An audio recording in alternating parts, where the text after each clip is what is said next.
Good evening. I hope you've had a great day today. Welcome to BVJ's Bedtime Stories. I'm Big Voice Jay, and this is a show where we get you ready for a good night's sleep with public domain short stories just for you. Links to all the stories can be found at the show notes at bedtimewithbvj.com. And if you'd like to support the show, there's a Buy Me a Coffee link on every page and post. Tonight's story, Sunshine Sketches of a Little Town, by Stephen Leacock. Chapter 10, The Great Election in Missinaba County.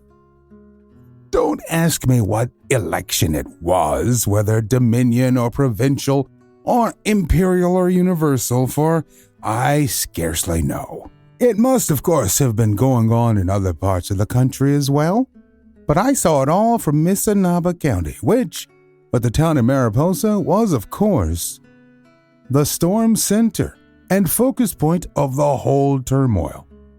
I only know that it was a huge election and that on it turned issues of the most tremendous importance, such as whether or not Mariposa should become part of the United States, and whether the flag that had waved over the schoolhouse at Tecumseh Township for 10 centuries should be trampled under the hoof of an alien invader, and whether Britons should be slaves, and whether Canadians should be Britons, and whether the farming class would prove themselves Canadians, and tremendous questions of that kind.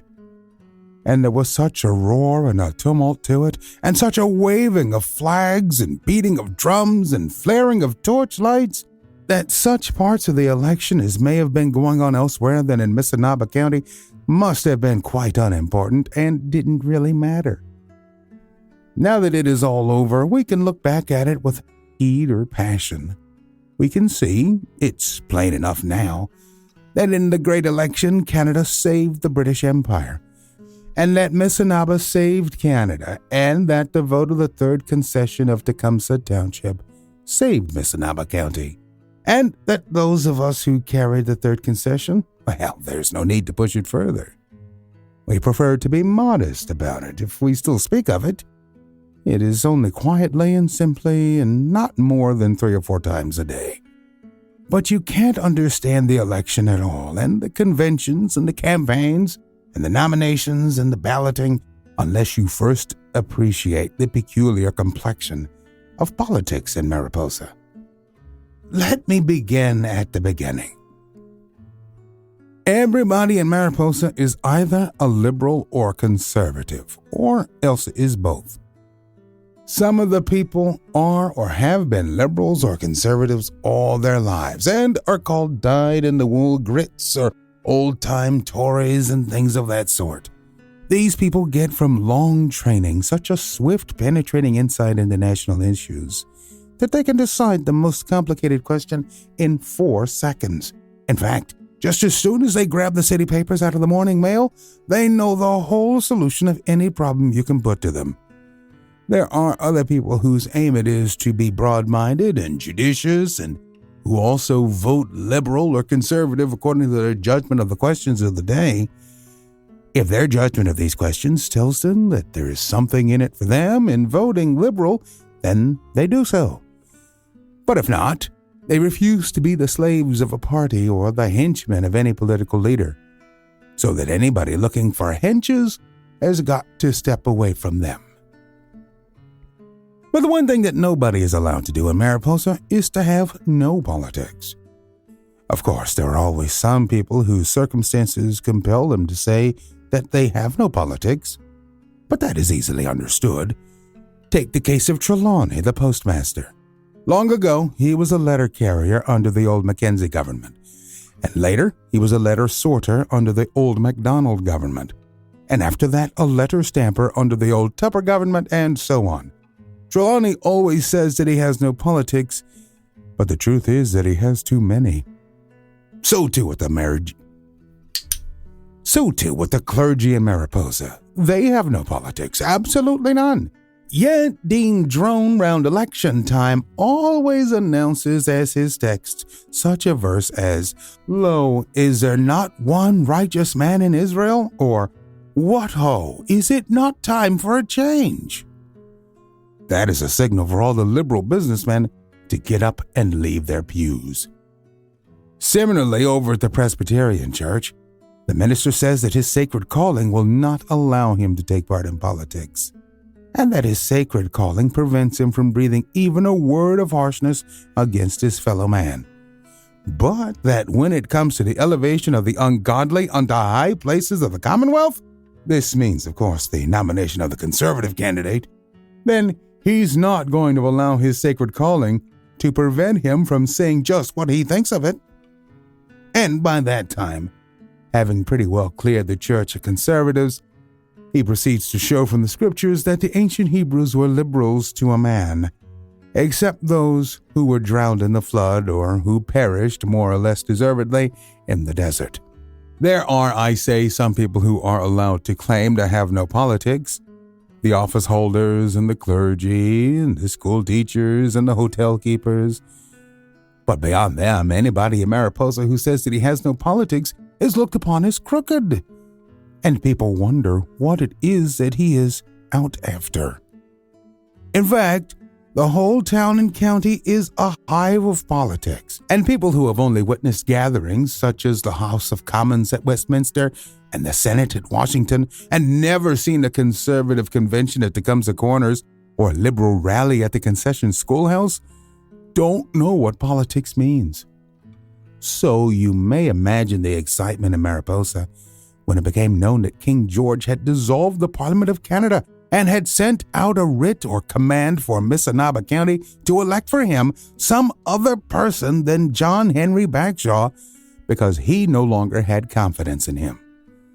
The king, of course, is very well known, very favorably known, in Mariposa. Everybody remembers how he visited the town on his great tour in Canada and stopped off at the Mariposa station. Although he was only a prince at the time, there was quite a big crowd down at the depot, and everybody felt what a shame it was that the prince had no time to see more of Mariposa, because he would get such a false idea of it, seeing only the station and the lumber yards. Still, they all came to the station, and all the liberals and conservatives mixed together perfectly freely and stood side by side without any distinction, so that the prince should not observe any party differences among them. And he didn't. You could see that he didn't. They read him an address all about the tranquility and loyalty of the empire, and they purposely left out any reference to the trouble over the town wharf or the big row there had been about the location of the new post office. There was a general decent feeling that it wouldn't be fair to disturb the prince with these things. Later on, as king, he would, of course, have to know all about. But meanwhile, it was better to leave him with the idea that his empire was tranquil. So they deliberately couched the address in terms that were just as reassuring as possible, and the prince was simply delighted with it. I am certain that he slept pretty soundly after hearing that address. Why, you could see it taking effect even on his aides-de-camp and the people around him. So imagine how the prince must have felt. I think in Mariposa, they understand kings perfectly. Every time that a king or a prince comes, they try to make him see the bright side of everything and let him think that they're all united. Judge Pepperleigh walked up and down, arm in arm with Dr. Gallagher, the worst grit in the town, just to make the prince feel fine. So when they got the news that the king had lost confidence in John Henry Bagshaw, the sitting member, they never questioned it a bit. Lost confidence? All right, they'd elect him another right away. They'd elect him half a dozen if he needed them. They don't mind. They'd elect the whole town man after man rather than have the king worried about it. And all of the conservatives have been wondering for years how the king and the governor general and men like that had tolerated such a man as Bagshaw so long. Missinaba County, I say, is a regular hive of politics, and not the miserable, crooked, money-ridden politics of the cities, but the straight, real old-fashioned thing that is an honor to the countryside. Any man who would offer to take a bribe or sell his convictions for money would be an object of scorn. I don't say they wouldn't take money. They would, of course, why not? But if they did, they would take it as a straight, fearless way and say nothing about it. They might, it's only human, accept a job or a contract from the government, but if they did, rest assured it would be in a broad national spirit and not for the sake of the work itself. No, sir, not for a minute. Any man who wants to get the votes of the Missinaba farmers and the Mariposa businessmen has got to persuade them that he's the right man. If he can do that, if he can persuade any one of them that he is the right man and that all the rest know it, then they'll vote for him. The division, I repeat, between the liberals and the conservatives is intense. Yet, you might live for a long while in the town between elections and never know it. It is only when you get to understand the people that you begin to see that there is a cross-division running through them that nothing can ever remove. You gradually become aware of the fine, subtle distinctions that miss your observation at first. Outwardly, they're all friendly enough. For instance, Joe Milligan, the dentist, is a conservative and has been for 6 years, and yet he shares the same boathouse with young Dr. Gallagher, who's a liberal, and they even bought a motorboat between them. Pete Glover and Alf McNichol were in partnership on the hardware and paint store, though they belonged on different sides. But just as soon as elections drew near, the differences in politics became perfectly apparent. Liberals and conservatives drew away from one another. Joe Milligan used a motorboat one Saturday and Dr. Gallagher the next. And Pete Glover sold hardware on one side of the store and Alf McNichol sold paint on the other.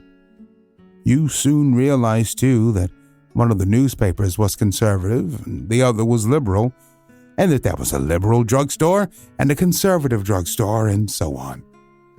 Similarly, round election time, the Mariposa House was the liberal hotel and the Continental conservative, though Mr. Smith's place, where they always put on a couple extra bartenders, was what you might call independent liberal conservative, with a dash of imperialism thrown in. Mr. Gingham, the undertaker, was, as a natural effect of his calling, an advanced liberal, but at election time, he always engaged a special assistant for embalming conservative customers. So now, I think, you understand something of the general political surroundings of the great election in Missinaba County. John Henry Bagshaw was the sitting member, the liberal member, for Missinaba County. The liberals called him the old war horse, and the old battle axe, and the old charger, and the old champion, and all sorts of things of that kind. The conservatives called him the old donkey, and the old army mule, and the old booze fighter, and the old grafter, and the old scoundrel. John Henry Bagshaw was, I suppose, one of the greatest political forces in the world.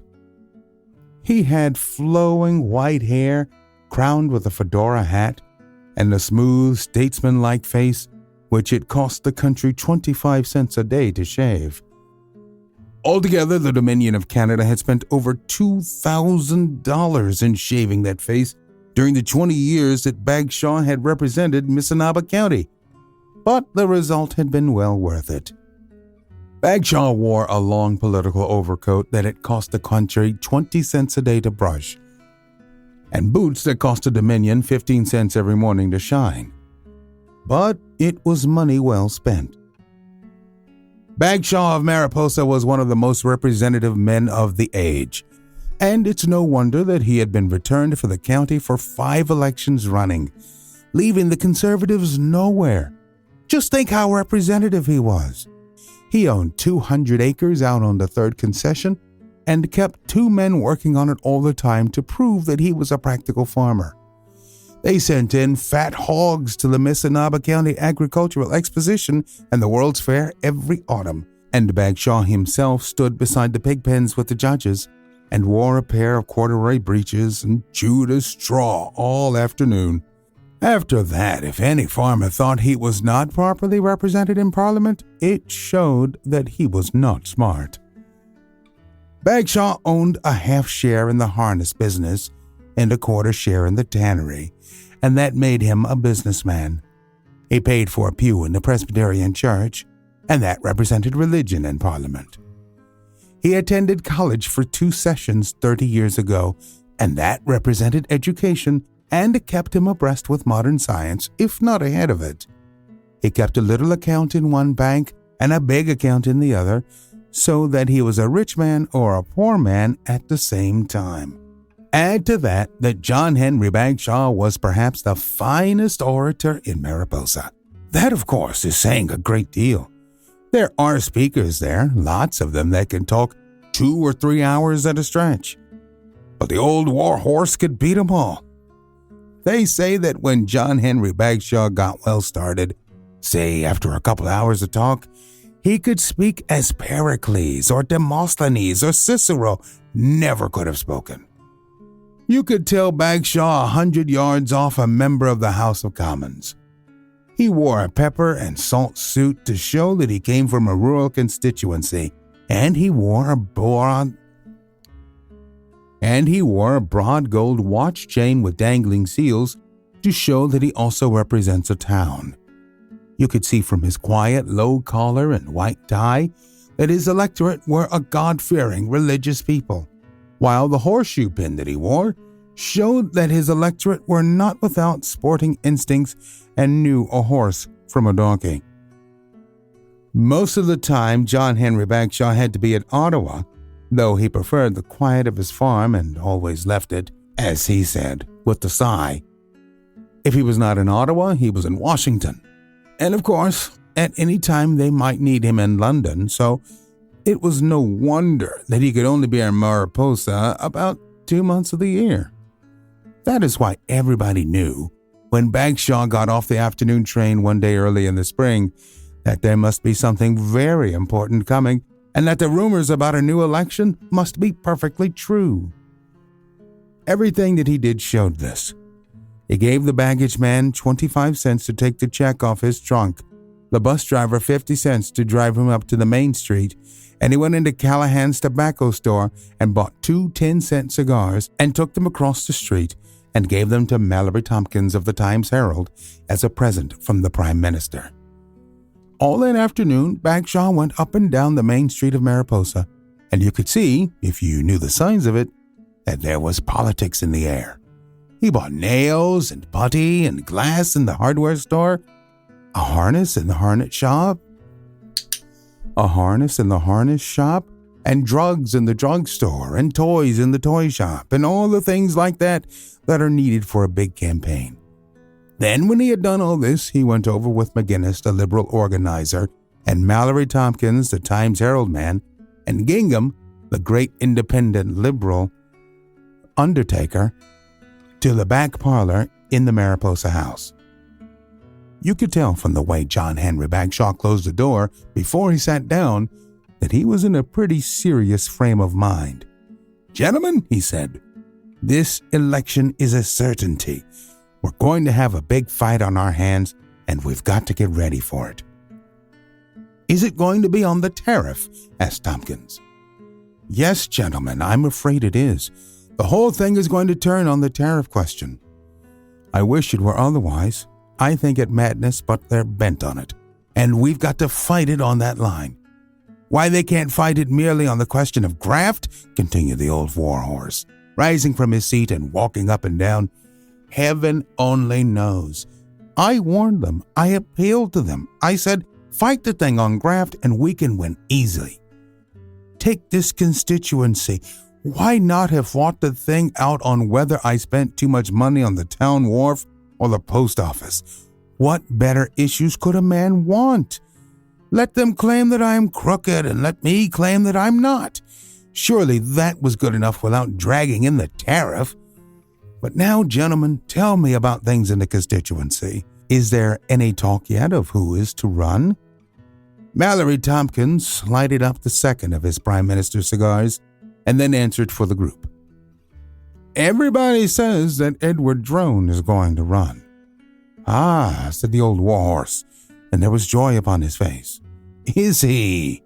At last. That's good, that's good. Now, what platform will he run on?" "Independent." "Excellent," said Mr. Bagshaw. Independent, that's fine. On a program of what? Just simple honesty and public morality. Come now, said the member. That's splendid. That will help enormously. Honesty and public morality, the very thing. If Drone runs and makes a good showing, we win for a certainty. Tompkins, you must lose no time over this. Can't you manage to get some articles in the other papers hinting that at the last election we bribed all the voters in the county and that we gave out enough contracts to simply pervert this whole constituency? Imply that we poured the public money into this county in buckets full and that we are bound to do it again. Let Drone have plenty of material of this sort and he'll draw off every honest, unbiased vote in the Conservative Party. My only fear is, continued the old warhorse, losing some of his animation, that Drone won't run after all. He's said it so often before and never has. He hasn't got the money, but we must see to that. Gingham, you know his brother well. You must work it so that we pay Drone's deposit and his campaign expenses. But how like Drone it is to come out at this time. It was indeed very like Edward Drone to attempt so misguided a thing as to come out an independent candidate in Missinaba County on a platform of public honesty. It was just the sort of thing that anyone in Mariposa would expect from him. Edward Drone was the rural dean's younger brother. Young Mr. Drone, they used to call him, years ago, to distinguish him from the rector. He was a somewhat weaker copy of his older brother, with a simple, inefficient face and kind blue eyes. Edward Drone was, and always had been, a failure. In training, he had been, once upon a time, an engineer, and built dams that broke, and bridges that fell down, and wharves that floated away in the spring floods. He had been a manufacturer and failed, had been a contractor and failed, and now lived a meager life as a sort of surveyor or land expert on goodness knows what. In his political ideas, Edward Drone was, and as everybody in Mariposa knew, always had been crazy. He used to come up to the autumn exercises at the high school and make speeches about the ancient Romans and Titus Manlius and Quintus Curtius at the same time when John Henry Bagshaw used to make a speech about the maple leaf and ask for an extra half holiday. Drone used to tell the boys about the lessons to be learned from the lives of the truly great, and Bagshaw used to talk to them about the lessons learned from the lives of the extremely rich. Drone used to say that his heart filled whenever he thought of the splendid patriotism of the ancient Romans. And Bagshaw said that whenever he looked out over this wide dominion, his heart overflowed. Even the youngest boy in the school could tell that Drone was foolish. Not even the school teachers would have voted for him. "What about the Conservatives?" asked Bagshaw presently. "Is there any talk yet as to who they'll bring out?" Gingham and Mallory Tompkins looked at one another. They were almost afraid to speak. "Hadn't you heard?" said Gingham. "They've got their man already." "Who is it?" said Bagshaw quickly. "They're going to put up Josh Smith." "Great heaven!" said Bagshaw, jumping to his feet. "Smith, the hotel keeper." "Yes, sir," said Mr. Gingham. "That's the man." "Do you remember in history how Napoleon turned pale when he heard that the Duke of Wellington was to lead the Allies in Belgium? Do you remember when Themistocles heard that Aristogiton was to lead the Spartans, he jumped into the sea? Possibly you don't, but it may help you to form some idea of what John Henry Bagshaw felt when he heard that the Conservatives had selected Josh Smith, proprietor of Smith's Hotel. You remember Smith? You've seen him there on the steps of his hotel, 280 pounds in his stocking feet. You've seen him selling liquor after hours through sheer public spirit. And you recall how he saved the lives of hundreds of people on the day when the steamer sank, and how he saved the town from being destroyed the night when the Church of England church burnt down. You know that hotel of his, too, halfway down the street, Smith's Northern Health Resort, though already they were calling it Smith's British Arms. So you can imagine that Bagshaw came as near to turning pale as a man in federal politics can. "I never knew Smith was a conservative," he said faintly. "He always subscribed to our fund." "He is now," said Mr. Gingham ominously. "He says the idea of this reciprocity business cuts him to the heart." "The infernal liar," said Mr. Bagshaw. There was silence for a few moments. Then Bagshaw spoke again. "Will Smith have anything else in his platform besides the trade question?" "Yes," said Mr. Gingham gloomily. "He will." "What is it?" "Temperance and total prohibition." John Henry Bagshaw sank back in his chair as if struck with a club. "There, let me leave him for a chapter."